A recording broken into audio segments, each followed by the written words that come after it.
All right, so kind of picking up from where we left off with those classical social theories, we come to something that's a little bit more contemporary, which is Peter Berger and the idea of the sacred canopy.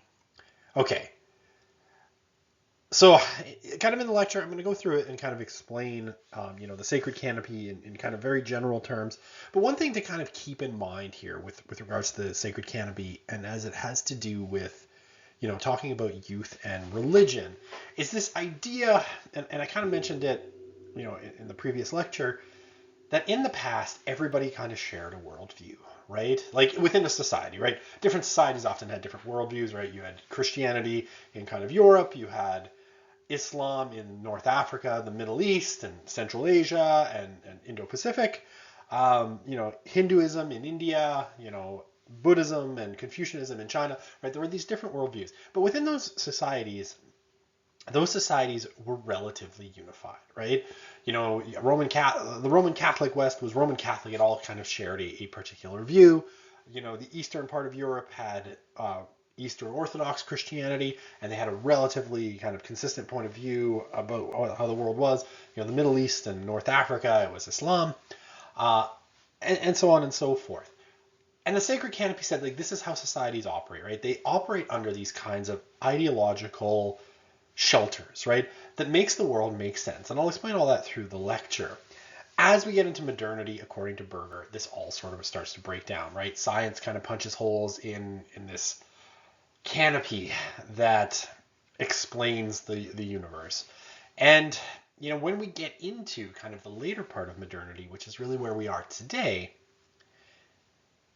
someone like Berger will say that the sacred canopy breaks down, right? There's so many competing points of view, so many competing ideologies, political ideologies, national ideologies, Marxism, socialism, Christianity, Islam, Hinduism, all in, and many more. That's just like a subset, all in one society. That basically they're the kind of consensus view and the consensus understanding of the world breaks down, and there is no more consensus view of the world. There's no more consensus view of morality, of what's right and wrong, of what anything means, of why suffering happens, all of this stuff, right? None of that exists anymore. And that moves us into ultimately kind of a secular moment, right? Where basically the only worldview that can sort of be encompassing is either like a scientific worldview or one that is secular, separated from particular religious traditions. And so there is no great story that unifies whole societies anymore. And you might recognize some of this from like postmodernists like Jacques Derrida or Michel Foucault, right? This kind of, or Baudrillard, and this idea of the death of the grand narratives, right? The death of meta narratives, as they call them, that there is nothing now unifying society. There's no great story that explains everything and that we can use as a unifying story for why the world is the way it is, what the meaning of things is. That now, we've come to a moment where we don't see the world in this way, that there is no more kind of overarching ideology that covers a whole society. And this is the idea of the sacred canopy. But when it comes then to young people, I think what's really important about this, and keep this in mind as I kind of explain the sacred canopy, there is no more a kind of singular worldview that they are born into, right? Now it's very much about navigating the world without a sacred canopy, without a set of explanations as to why the world is the way it is. And so for Berger, at least, kind of earlier in career, he comes around at the end of his career to sort of thinking that maybe he was wrong and maybe secularization isn't happening.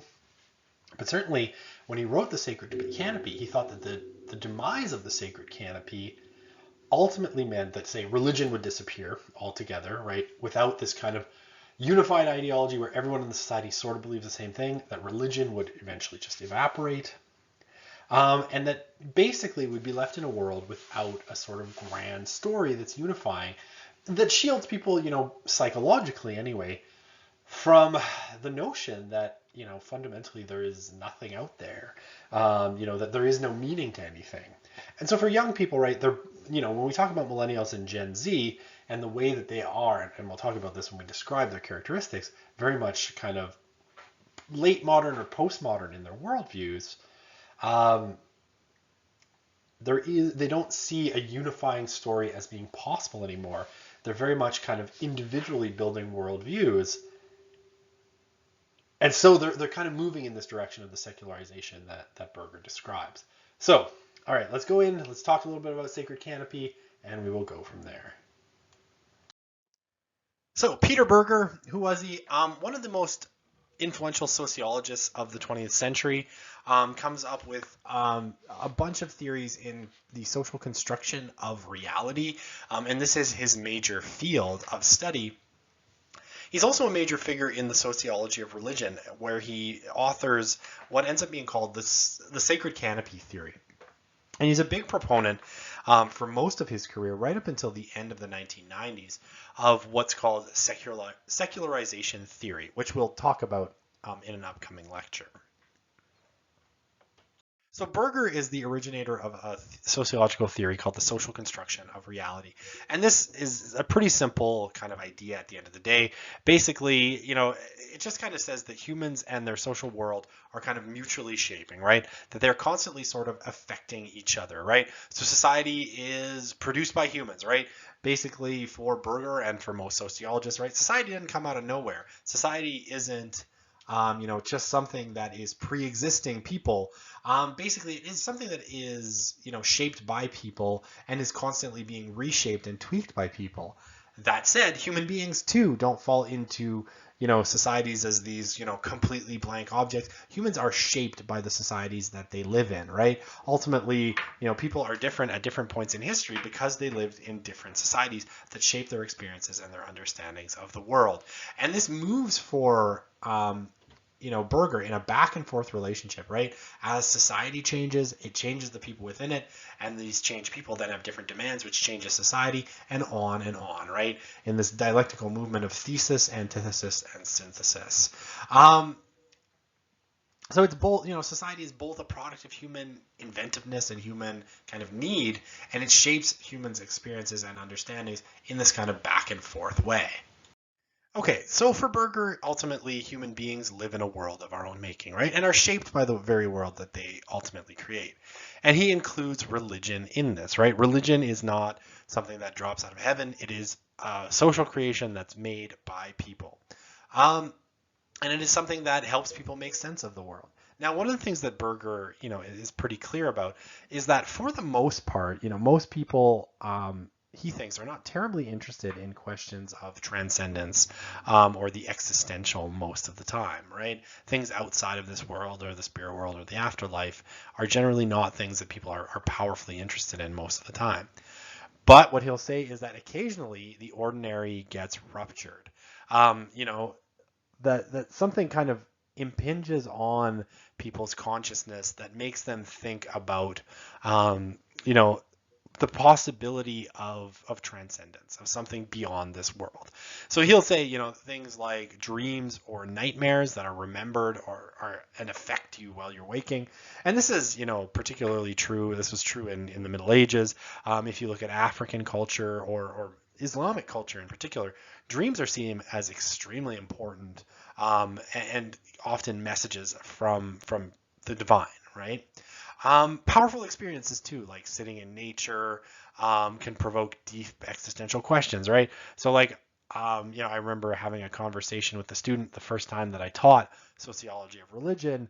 And what she told me was that, she had been an atheist until she was sitting in Thailand and watching, the supermoon rise and seeing the just stunning beauty of the natural world. She said, there has to be something more than just the material, right? Why is there something rather than nothing? Could, this beautiful scene in Thailand with the supermoon be the result of just a random or natural process, or is there something more? These kinds of experiences, and they can be, from the quite mundane, seeing the intricacy of a bird's wing, all the way to, deeply kind of out of the ordinary. But they can trigger these kinds of processes in people's psychology, according to Berger. And death. So for Berger, not your own death, but the death of people around you, questions of mortality, death of a friend, death of a child, death of a sibling.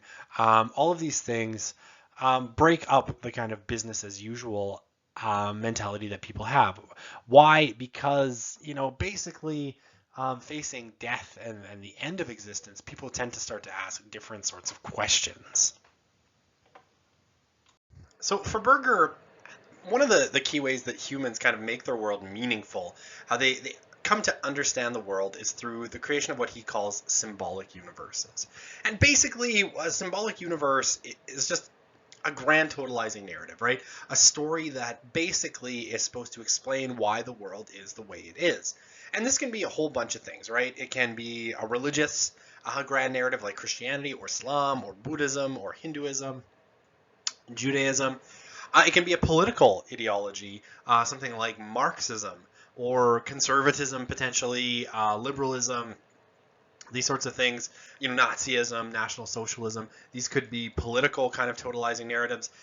Nihilism, right? A sense that there is no meaning to anything and everything is essentially just random chance.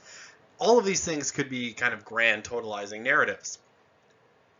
Basically, they help us ground our experiences, make sense of the different kind of things going on in the world and in our life, and what it all means when you put it all together.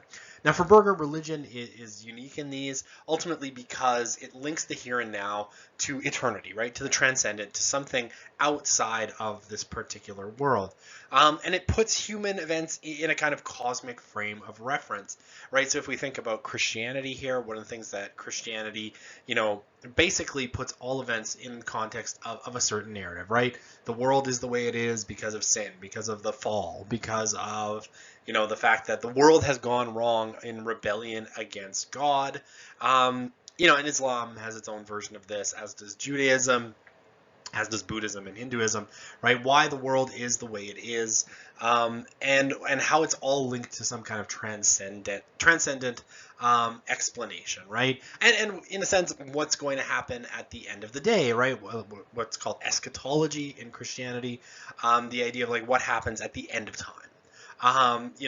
That Jesus is going to come back, or somehow the world will be set right in Christianity.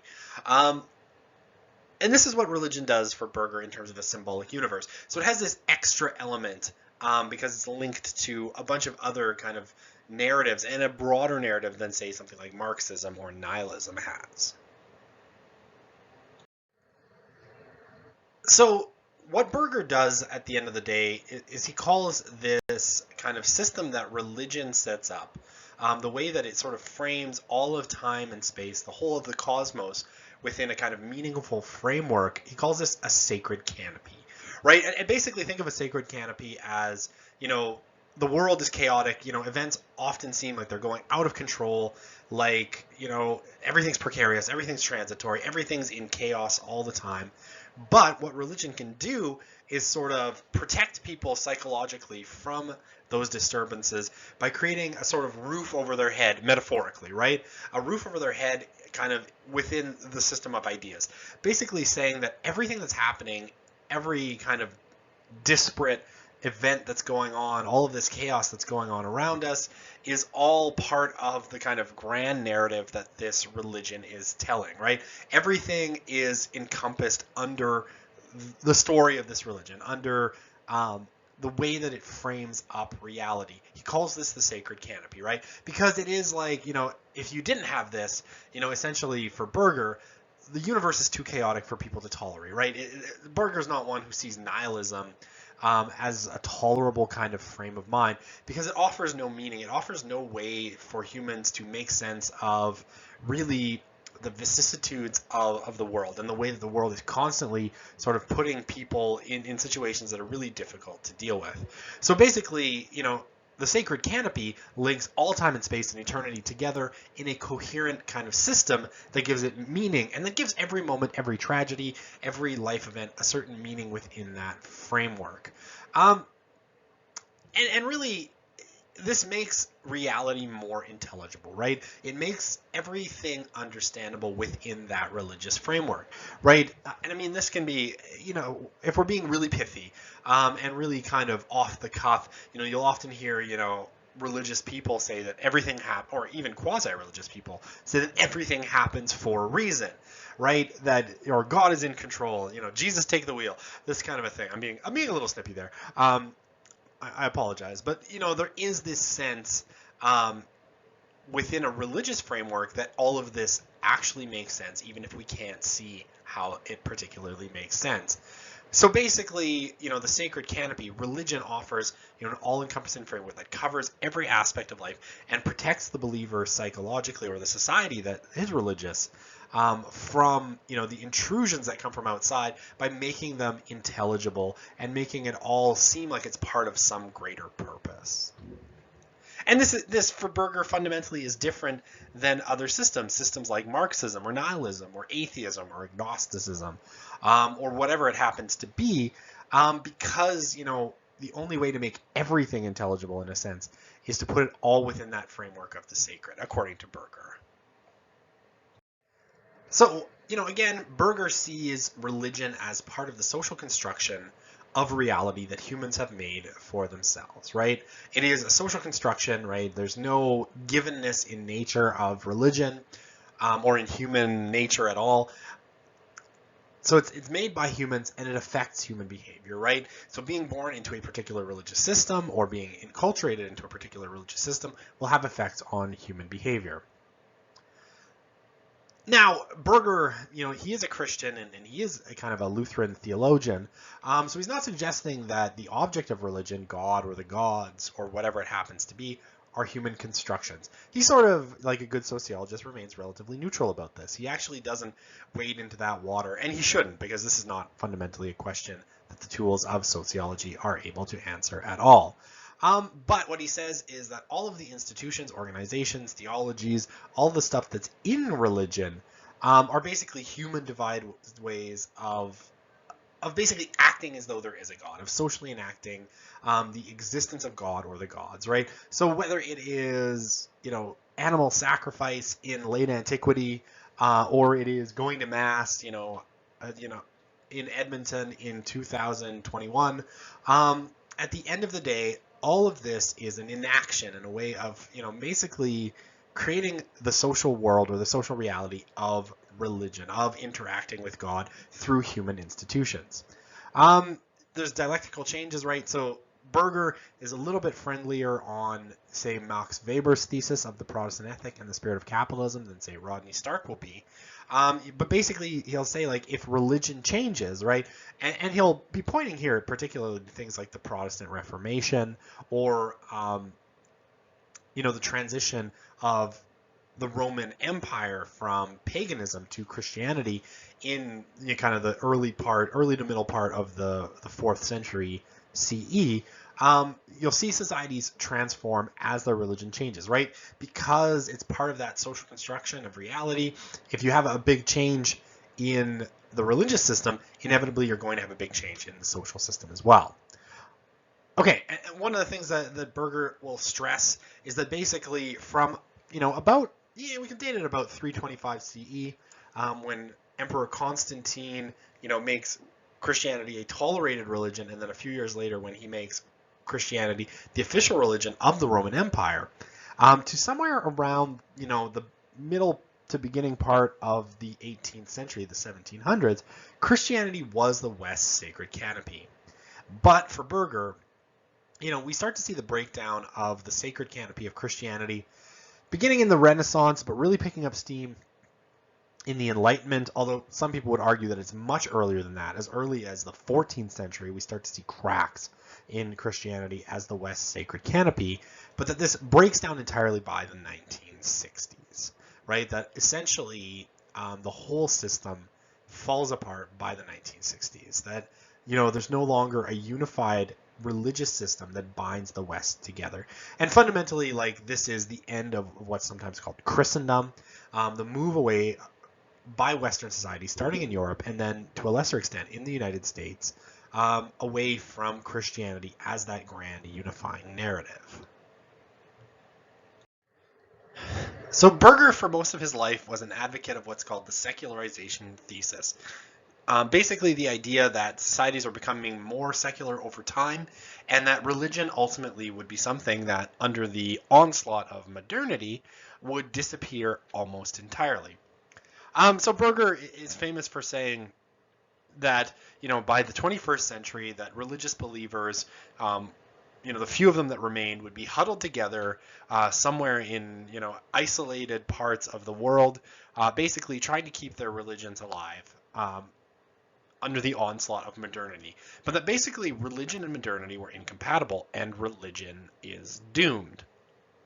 He'll get a lot of flack for this from Rodney Stark, in particular. And when we look at secularization theory, what we'll see is that Stark, in particular, kind of jams this one down his throat when eventually Berger recants his idea that secularization is going on. But we'll go over that in another lecture.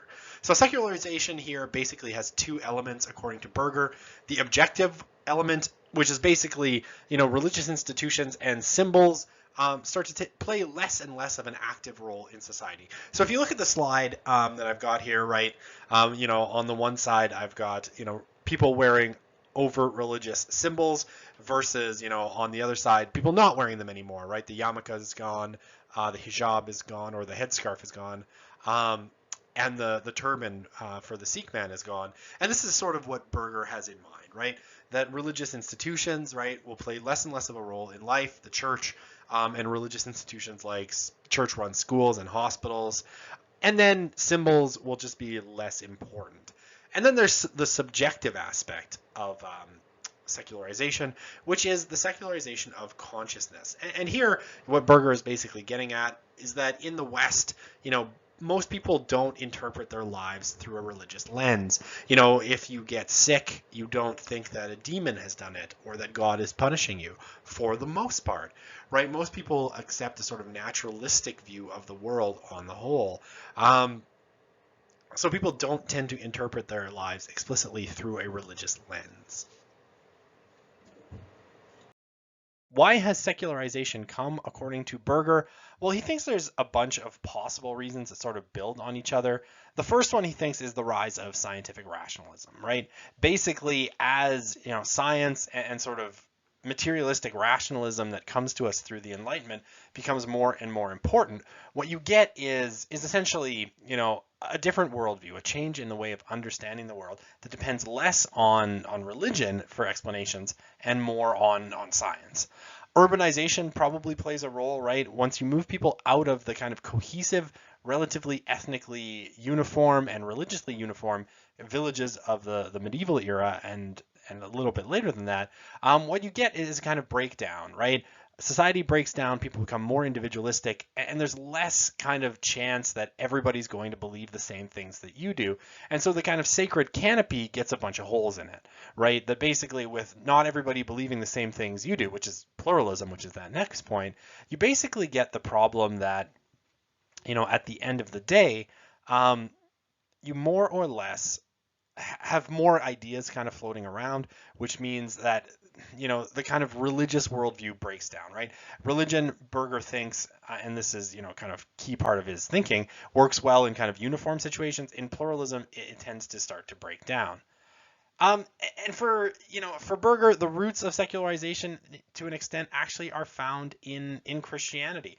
Part of it is Christianity's decision, kind of in and around the 4th century, and this actually comes from Augustine, from Saint Augustine, this idea of the secular and the sacred, right? The separation of the world into the secular and the sacred, one being the city of God and the other being the city of man, and basically Augustine is writing about how the city of God lasts forever and the seculare, the city of man, only lasts for a little while.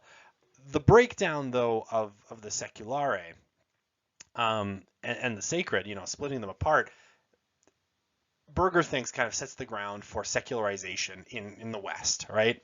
And Nietzsche made a very similar argument here in his works in the 1880s, suggesting that Christianity's, great need to kill every other god, all the pagan gods of antiquity, eventually got turned on its own god, right? That essentially Christianity kills its own god because it sort of ruthlessly destroys all gods, including its own. And it's actually a rather profound argument, but not one that I will get into here.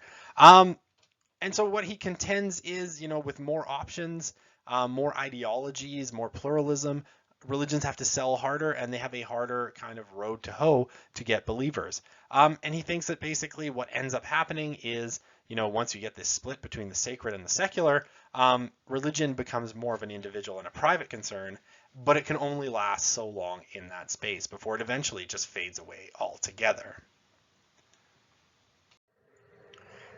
So another idea, basically that comes from Berger is the idea of what's called plausibility structures. And basically plausibility structures are the sociocultural kind of lenses or the sociocultural systems that basically suggest that things either make sense or don't make sense. So basically, like a plausibility structure, the plausibility structure of your society will basically tell you very quickly whether an idea or whether a kind of thought system is plausible or not. And that basically, at the end of the day, right, the idea that, say, Jesus rose from the dead, a lot of whether people believe that or not will be affected by the plausibility structure that is already inherent in the kind of society that they live in, right? So in a kind of modernistic, rationalistic, scientific kind of worldview, something like the plausibility structure of Christianity or of religions in general are undermined, right? Because, the claims that someone, 3 days after being dead came back and kind of walked around people and ate some fish and, partied and then, ascended into heaven in some way, shape, or form becomes, a much harder lift. The same thing with miracles, right? And so what Berger says is that, one of the reasons for the secularization of Western societies is that the plausibility structures of Christianity have basically been undermined, right?